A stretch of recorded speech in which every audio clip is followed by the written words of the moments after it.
Kremlin troops launch drones over Europe's largest nuclear power plant in Zaporizhzhia. Russian troops are employing kamikaze drones over the nuclear reactors of the temporarily occupied ZNPP. They have equipped launch pads for these drones near the sixth reactor, according to Ukraine's military intelligence, HUR. Special intelligence units have obtained video evidence showing Russian forces using kamikaze drones over the nuclear reactors of the power plant. The video, captured by an enemy FPV drone and obtained through electronic intelligence, bears the UT-4DTT marking, indicating that the Russian Ministry of Defense supplied the drone to the occupation forces. According to intelligence reports, the flight path of the Russian kamikaze drone extends over the ZNPP power units towards the Ukrainian controlled Nikopol and Marinets communities, which are under constant enemy attack. The Kremlin's army utilizes the ZNPP territory to launch drones, exploiting the fact that the security and defense forces of Ukraine cannot return fire within the 1.5-kilometer zone around the plant. Moreover, since the summer of 2023, the territory of the seized nuclear power plant has been used by the Russians to train FPV drone pilots.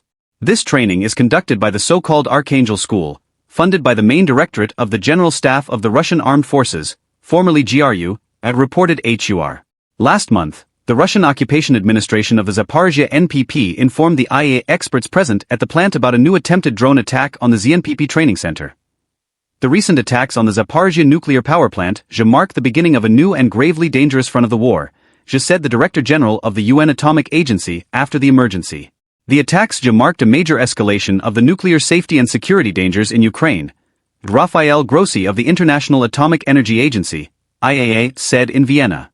The Zaporizhzhia plant, ZNPP, which Russia has occupied since March 2022, has been hit by a series of drone attacks since Sunday, with Moscow and Kiev each accusing the other. They were the first attack since November 2022 on the plant, once the largest nuclear power station in Europe but which now is not in operation. There should be no attack of any kind from or against the plant, in particular targeting the reactors, spent fuel storage, other critical infrastructure, or personnel, Grossi said. In addition, Ukrainian President Volodymyr Zelensky disclosed Russia's destruction of almost all thermal power generation in Ukraine.